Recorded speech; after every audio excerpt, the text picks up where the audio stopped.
the silent dreams. Welcome back or welcome.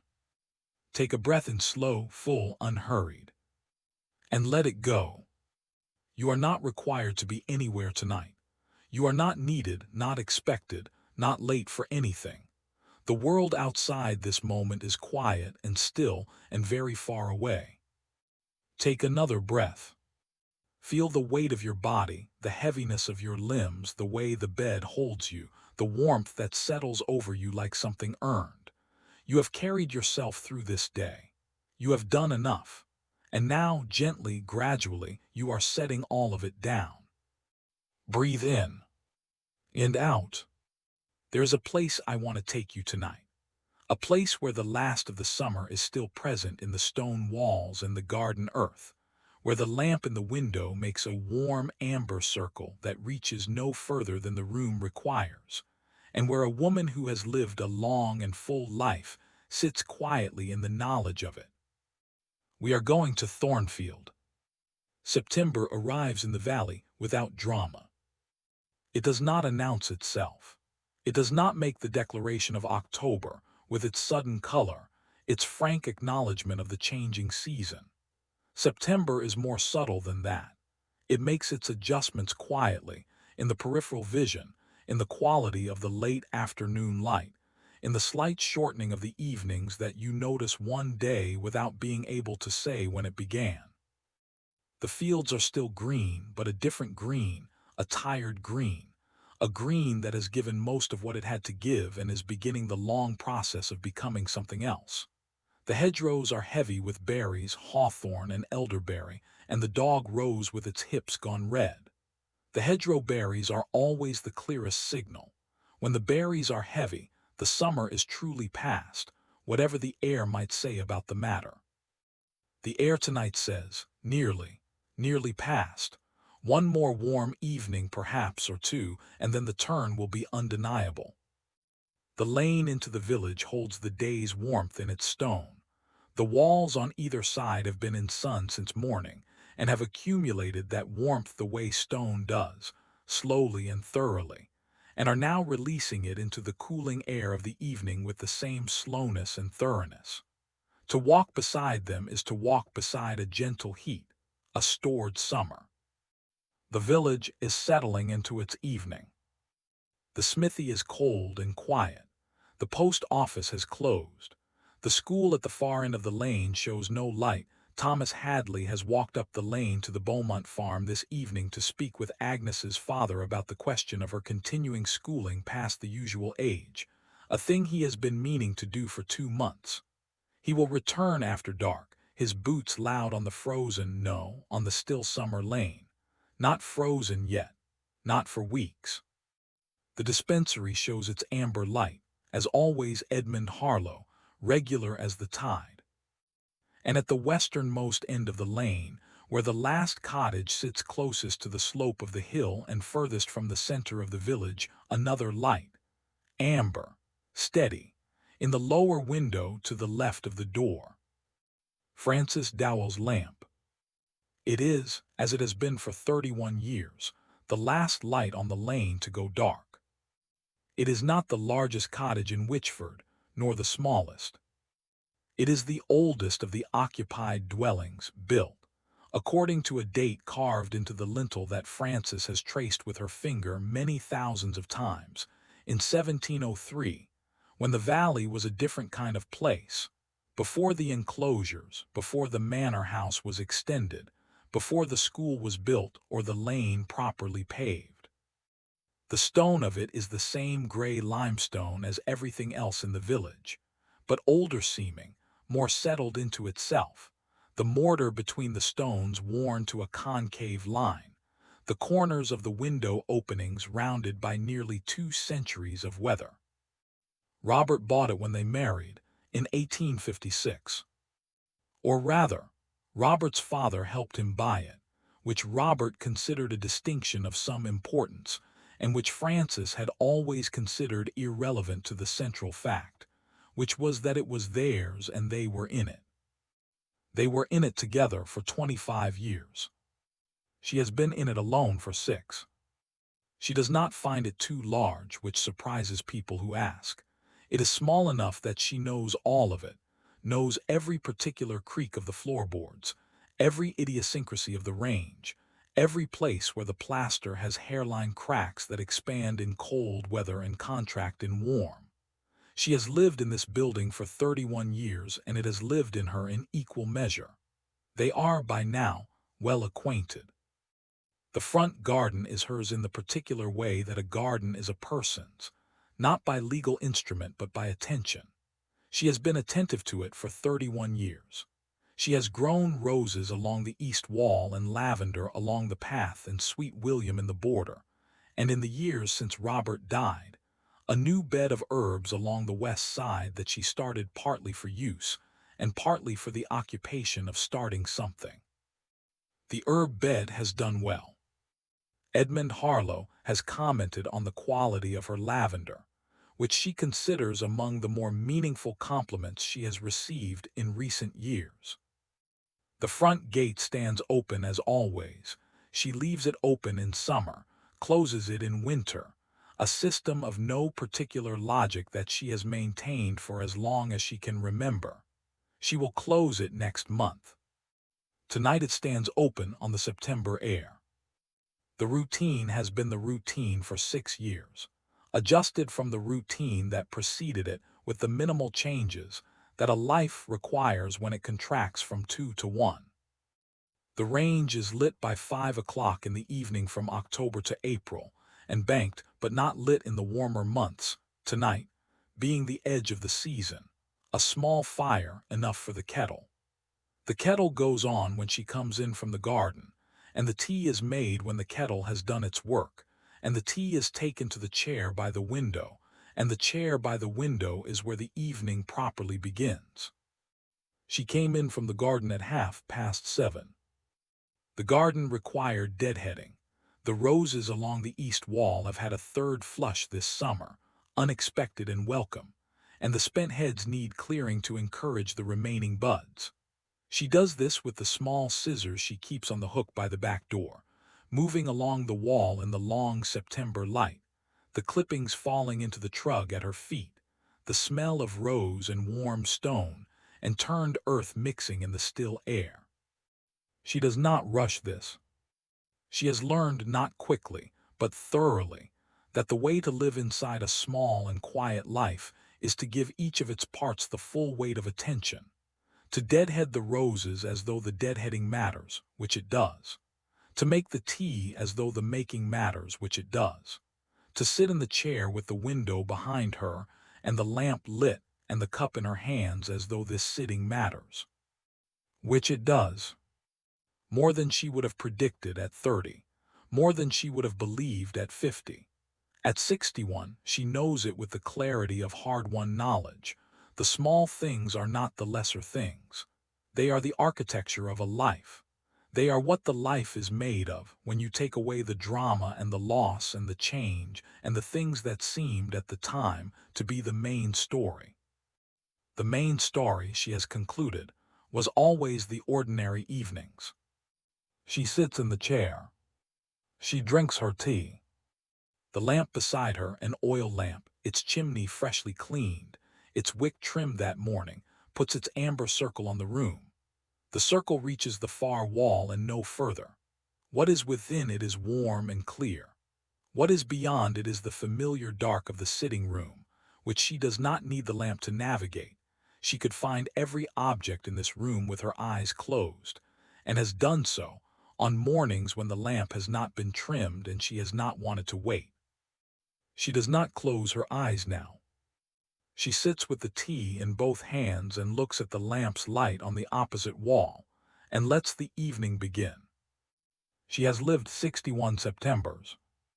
This is not a thought she has often. She does not usually number her years against the seasons in this way, but tonight, sitting with the tea going warm between her palms, it comes to her. 61 Septembers. The first of which she remembers nothing, the second very little, the third perhaps a fragment, a pear tree in her father's garden going over. After that, the Septembers accumulate into something like a composite, A single September made from all the others, carrying the best and most persistent features of each. The light, that particular quality of September light, lower than summer, warmer in color, arriving at a shallower angle that makes long shadows in the afternoon and gives the ordinary objects of the world a different quality, as though they are being seen for the first time from a new direction. The smell of the earth beginning to change.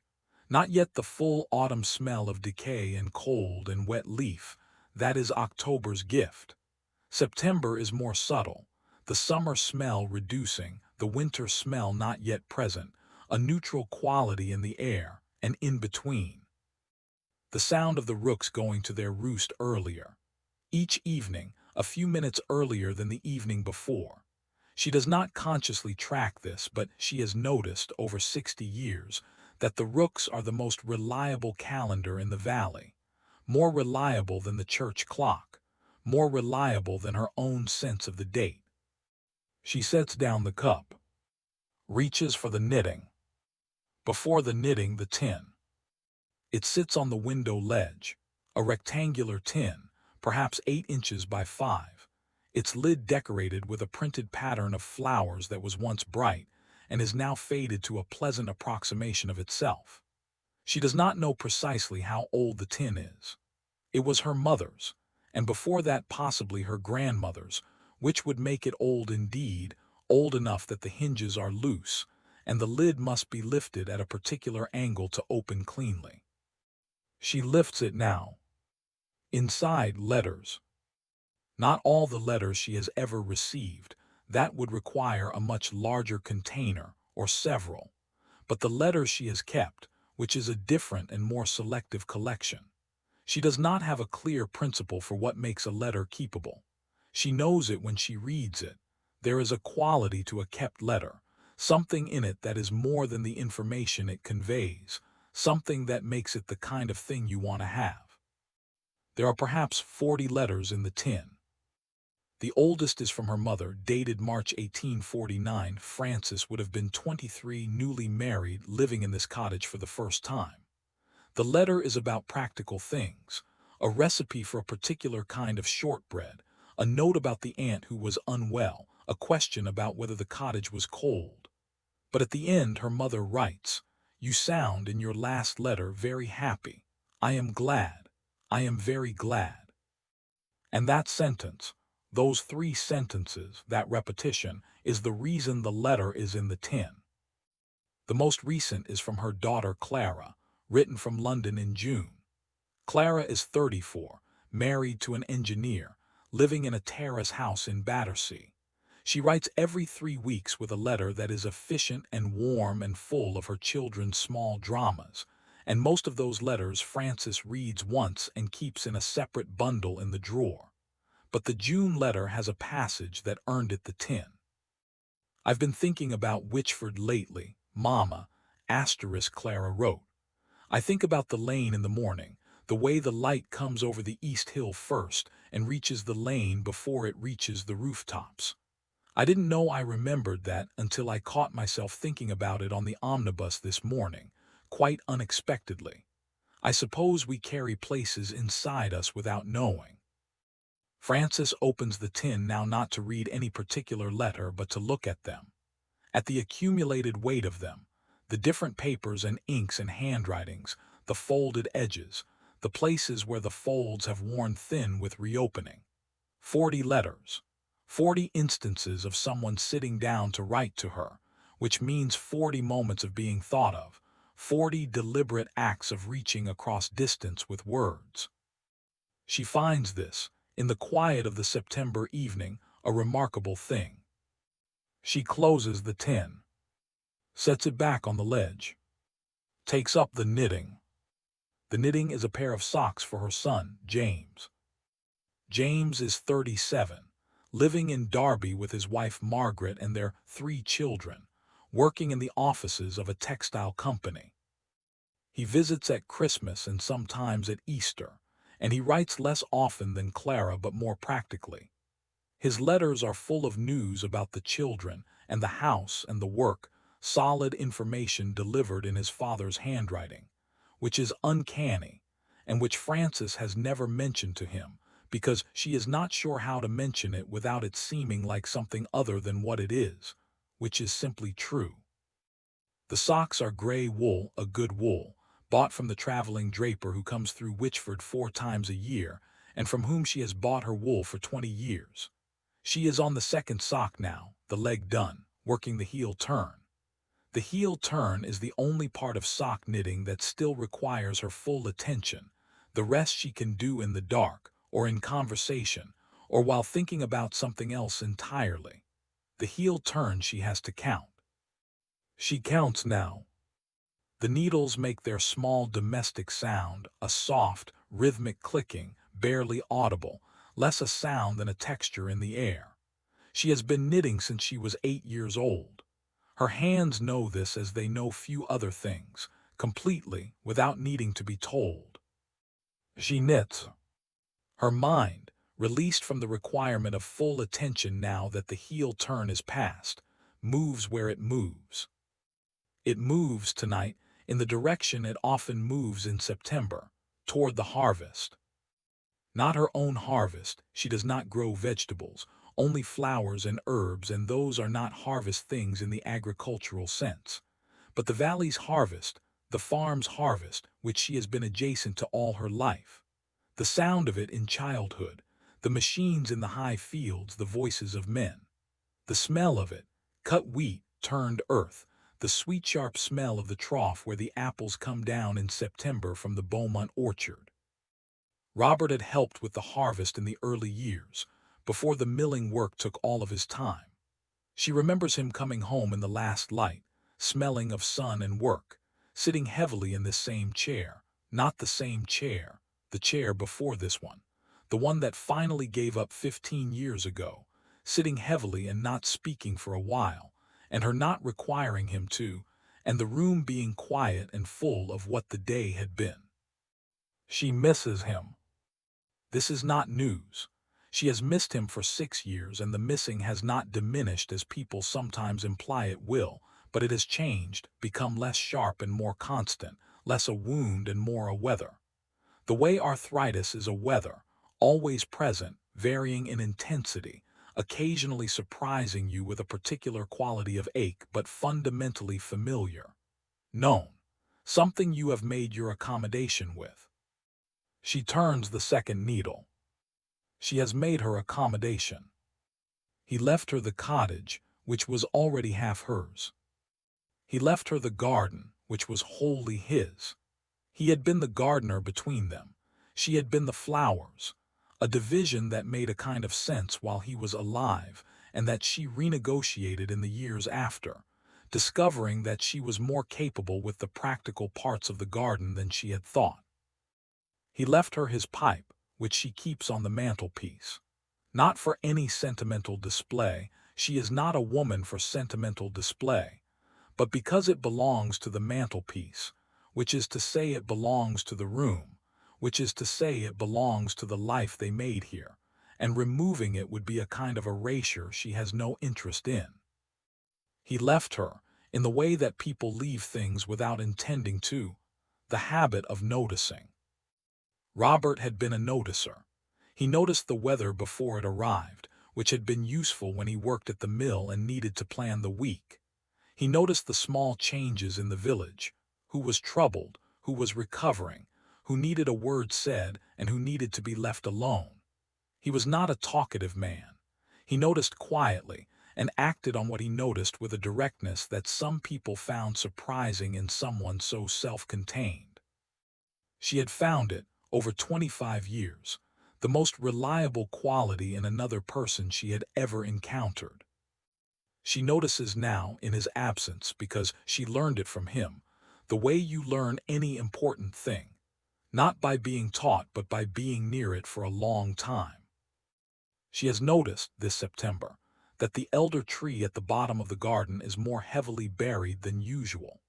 She has noticed that Thomas Hadley looks more settled than he did in his first year here, when he had the slightly disoriented air of a man who has arrived somewhere he was not sure he intended to go. She has noticed that the evenings are shortening at a rate slightly faster than she remembers from last year, though she acknowledges she may be misremembering. She has noticed this evening that the air through the open window, she has left it slightly ajar on this last warm evening, carries the smell of her own lavender, and that the lavender is at its very last, the flowers going to gray on the stem, the scent reduced but still present, the last exhalation of a summer she has been grateful for. She sets down the knitting, goes to close the window. Standing at the window to close it, she pauses. It is a thing she does sometimes. Comes to close the window and pauses before closing it, spending a moment in the position between the inside and the outside, with the warmth of the room behind her and the cool of the September night against her face. The garden is dark now. She can see the shape of it, the roses against the east wall a darker mass, the path a paler line, the herb bed to the left a low, indistinct shape that she knows by memory more than sight. Beyond the garden wall the lane empty at this hour, its stones holding their last warmth. Beyond the lane the hill, a long dark slope rising to the northeast, its top invisible against a sky that is not yet fully dark, holding the last of the light along its ridge in a thin, pale line. Stars are beginning. She sees the first one, not Orion. It is too early for Orion. This is something in the southwest, low, a planet perhaps. She has never been certain of these things the way some people are certain. She knows the seasons and the garden and the lane and the faces of the people in the valley. She does not know the stars by name, but she knows them as presences, as the particular light that appears in the south window on clear autumn nights, and she is glad of them now. She stands at the window. The lavender smell reaches her one more time, a last brief gift, moved by some slight change in the air, a ghost of the summer scent that will not be here tomorrow. She breathes it in, closes the window, pulls the curtain, heavy velvet, the same curtain she has had for 20 years, its color gone from dark red to a particular shade between red and brown that she considers more interesting. She pulls it closed and the garden disappears, and the room becomes entirely itself again, contained, warm, lamplit, hers. She returns to the chair. She takes up the knitting. She has lived in this valley for 61 years, which is to say she has lived here all of her life, which is to say she knows it in a way that is not knowledge in the ordinary sense, but something deeper. Something that has entered through the soles of her feet over decades of walking the same lanes, through her hands from decades of working the same earth, through her eyes from decades of watching the same light move over the same hills. She knows the Beaumont family in the way that you know a family you have watched across 3 generations. Agnes's grandmother was a girl when Frances was a girl, and they walked to school together along this lane. She knows the church. She has been inside it, for services and weddings and funerals, more times than she can number. She knows the sound of its bell across the valley, which is slightly flat on the 3rd note, a quality that has been present for as long as she can remember, and which she considers part of its character rather than a defect. She knows Edmund Harlow in the limited but reliable way that a village knows its apothecary. She has been to the dispensary perhaps 24 times in 39 years, always for something specific, never for anything serious, grateful each time for the quality of his attention. She has heard, from various sources over the years, that he is a good man. She has always thought so herself. She knows Arthur Moss in the way the village knows the gamekeeper, as a reliable figure on the hill, a nod on the lane, a man whose presence on the upper ground is a form of reassurance she has not examined closely, but has always felt. She knew his wife, who died 12 years ago, a quiet, capable woman who made the best chutney in the valley and did not make a show of it. She knows Thomas Hadley less well, as he is newer, but she has watched him the way she watches most things, with patience, without interference, and she is satisfied with what she has seen. He teaches the children well. He does not give himself airs. He has the look in these recent years of a man who has decided that where he is where he is meant to be, which is not a look that everyone arrives at, and which she considers worth more than most people give it credit for. She knows this lane. She knows this house. She knows, in the deep way that comes from 61 years of uninterrupted attention to a single place, this valley. It is hers and she is its, in the circular way of things that belong to each other. She knits. The second sock grows. There are letters she has not written. This is a thing she thinks about sometimes in the evenings, not with regret, not exactly, but with the particular quality of attention that unanswered questions deserve. She is a woman who answers her correspondence promptly. She has been this way since girlhood, and yet there are letters she has not written, communications she has not made, things she has intended to say and has not said. She has not written to tell Clara that the June letter earned the 10. This seems like something Clara would want to know, and also something too tender to say directly, and she has not yet found the way between those two considerations.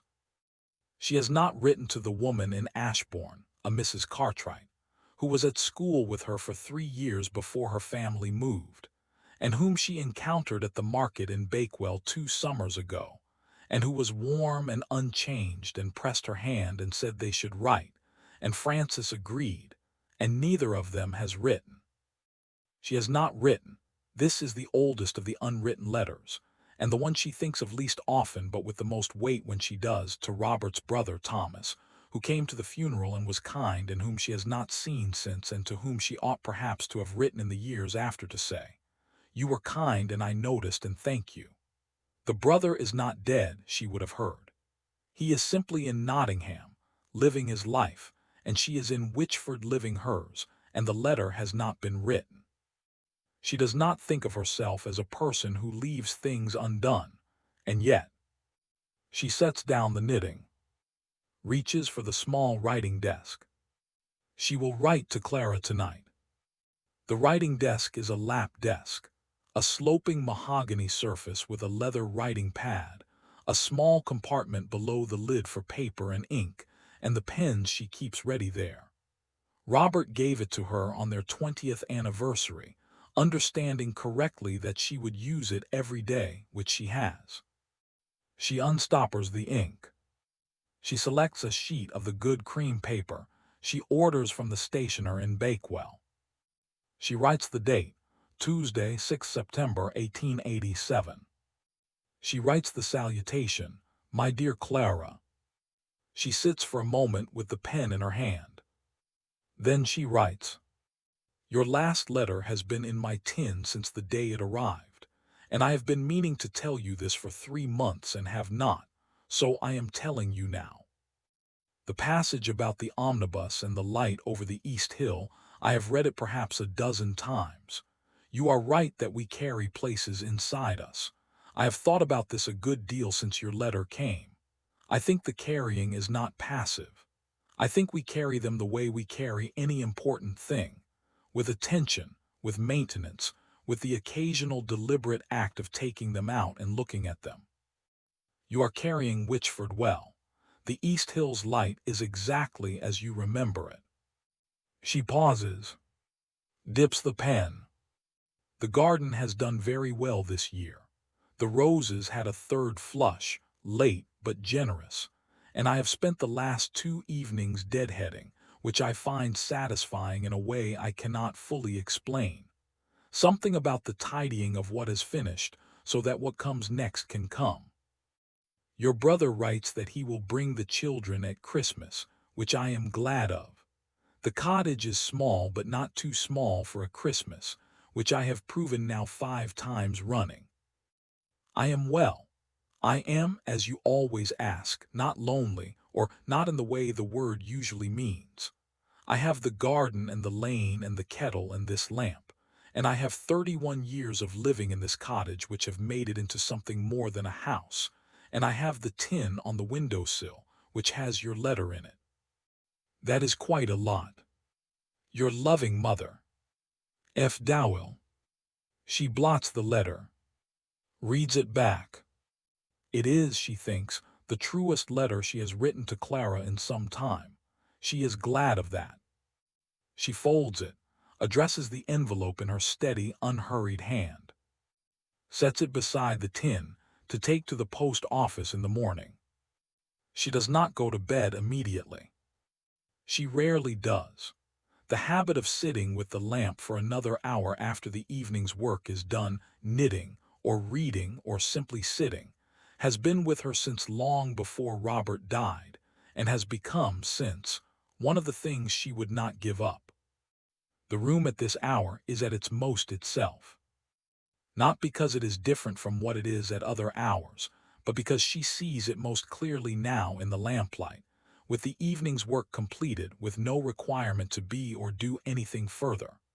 The room is simply the room, the fireplace with Robert's pipe on the mantelpiece, the shelves with their accumulated objects, the curtains closed against the dark garden, the writing desk on her knee, the tin on the ledge. She looks at all of it.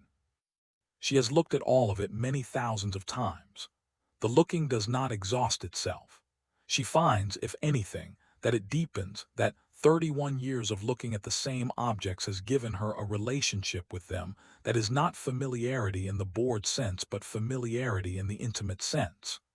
She knows the chip on the corner of the mantelpiece, made by a fire iron falling in the winter of 1864, the year James was a baby. She knows the way the shelves lean slightly to the left, which Robert always said he would correct and never did, and which she has not corrected either, finding it now a thing she would not want corrected. She knows the lamp. She has cleaned its chimney every morning for 31 years. She has trimmed its wick. She has refilled it from the oil can in the kitchen. She knows the sound of it, a soft, near inaudible whisper of burning, below the threshold of consciousness in the ordinary course of an evening, but present if you listen. She listens now. The lamp, the settling of the house around her, the faint tick of the cooling stonework, the small movements that old buildings make in the night, the distant sound of the beck, which reaches her on quiet evenings through the open window and reaches her even now faintly through the closed one. The village is asleep or going there. She is the last light on the lane, as she has always been. She is 61 years old. She does not know how many September evenings she has remaining. This is not a thought that frightens her. It is simply a fact she holds, the way she holds most facts, without flinching but without pretending it is something other than what it is. She has seen enough of the valley's life, over 61 years, to know that the question of how much remains is the wrong question. The right question, the only question really, is what to do with what is here. What is here? The lamp, the tin, the letter to Clara ready for the morning post, the second sock nearly done, she will finish it tomorrow evening or the evening after. The garden outside the closed curtain, its lavender spent, its roses waiting for deadheading, its herb bed giving off its last warm smell into the cooling night. The lane beyond the garden, the dispensary across it with its own amber light. The hill above, dark against the nearly dark sky. The valley holding all of it. She has been held by this valley all her life, and she has held it in return, held it in her attention, in her knowledge, in the 61 Septembers of her continuous presence. This is, she thinks, what a life in one place amounts to, a mutual holding. The place holds you, and you hold the place, and neither is diminished by the holding. Robert understood this. He could not have said it in these words. He was not a man for these words, but he understood it in the way he understood most things, quietly, completely, without the need for articulation. She hopes she has understood it well enough. She thinks she has. She sets the writing desk aside. She takes up the knitting one more time, just the last few rows, the the toe of the sock, which she can do in her sleep and sometimes does. The clock on the mantelpiece, a small brass carriage clock, a wedding gift, still keeping good time 31 years on, shows 10:30. She has been sitting here since the tea, which was at 7:30. 3 hours of evening, which is the right amount. She has deadheaded the roses, made the tea, opened the tin, knitted most of the second sock, written to Clara, and sat with the lamp in the way she sits with the lamp. This is a full evening, by her measure. She is tired in the good way, the way that comes from a day properly used, from attention given to the things that deserved attention, from the body's honest accumulation of its hours. Not exhausted, not depleted, simply ready in the way that September itself is ready for the season that follows. She finishes the last rose of the sock, casts off, holds it up to the lamp. A good sock, a functional, honest, warm sock. James will wear it through the winter. She will not know this directly, but she will know it the way she knows most things about her children, not from evidence but from the confidence that comes from having raised them, carefully, imperfectly, with everything she had. She sets the finished sock with its partner on the side table. She will wrap them tomorrow. She stands slowly, with the deliberate care of a woman who has learned that her knees have opinions, and that those opinions deserve acknowledgement, and crosses to the window. She pulls the curtain aside.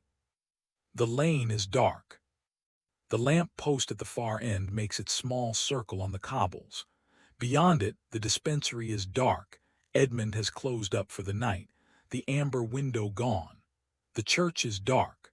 The school is dark.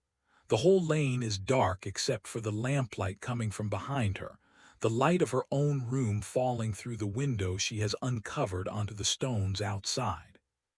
Her light is the last light on the lane. It is, she thinks, a small thing to be the last light, the late sitter, the woman who closes her curtain last. But she has never been able to bring herself to make it otherwise. Something in her requires this final looking, this nightly confirmation that the lane is quiet, that the village is resting, that the world outside this window has arrived at its proper evening state. All is well. The lane is well, the dispensary is well. The hill above is dark and quiet and present. The stars are out properly now. She can see them through the window, the autumn stars she does not know by name but knows by their company. Bright tonight, very still. She lets the curtain fall. She crosses to the lamp. She lowers the wick with the small brass wheel slowly, watching the light diminish. The room goes through stages, bright, warm, amber, dim, near dark. The last of the light holds for a moment at the lowest point of the wick, a small, stubborn flame, and then she turns it further and it goes. The room is dark, but not entirely. The starlight through the curtain's edge, the faint warmth of the banked range, orange through its grate, the shapes of the familiar things, the mantelpiece, the shelves, the writing desk on its table, the tin on the sill, all present, all known, all exactly where they have always been. She knows her way. She crosses the room without the lamp, without difficulty, the way she has crossed it 1,000 darkroom times. Her hand finds the door. Her feet find the stairs. The stairs are 14 steps, the 9th one slightly narrower than the others, the 13th with its small creak that she has stopped trying to prevent. She climbs. Outside the cottage, the September night continues. The lane holds its warmth for another hour before the stone releases it completely into the cool air. The lavender in the garden is still, its last scent gone now, its work for this year done. The elder tree at the bottom of the garden stands heavy with its dark berries, waiting for the fieldfares that will come in October and strip it in a day. The dispensary is closed and dark. The school is closed and dark. Thomas Hadley returned from the Beaumont farm and sitting now with his lapwing book, nearly asleep in his armchair. the lamp low beside him. On the hill above, Arthur Moss has been indoors these 2 hours, Bracken asleep at his feet, the stove burning steadily, the game book waiting for tomorrow's entry. The valley holds all of it, the dark cottages and the closed shops and the sleeping children, and the lamp that has just been extinguished, and the woman who has extinguished it, holds all of it in the same way it holds the beck and the moor and the dry stone walls and the old oak in the top wood. Without effort, without favor, the way a place holds the life that happens within it, completely, continuously, without asking anything in return. And now, the valley is holding you too. You have been here all evening in the lamplight, beside the tin, hearing the knitting needles and the clock and the distant sound of the beck. You have sat in the chair that knows its occupant, and you have watched the lamp go from bright to amber to dark, and you have seen the curtain fall across the starlit window, and now you are in the dark with the rest of it. And the dark is warm. And the warmth is the warmth of 61 years of evenings, accumulated in the walls of an old cottage, given back now slowly into the cooling night. And you are receiving it, lying in it, being carried by it, down through the September dark, down through the level where thought lives and the level where memory lives, and the level where the body holds its quiet knowledge of the day, down through all of it, into the place where none of it is required, and all of it is safe, and the only thing remaining is the slow, even breath of a body that has done its work and is resting. The lane is dark. The valley is quiet. The stars are out above the hill, doing their patient, ancient work. And you are here, in the warmth of it, in the still of it, carried down and further down into the deep and restful dark, where the September night holds everything gently. Gently, without effort, as it has always held you, as it holds you now, as it will hold you until morning comes quiet over the east hill and the light returns to the lane, and the lavender is still, and the tin is on the sill, and the letter is ready for the post, and everything is, as it has always been, all right. But that is morning. This is the dark. This is the rest. This is sleep. Sleep well. Thornfield is still here. The last light on the lane has gone dark. And the valley holds you.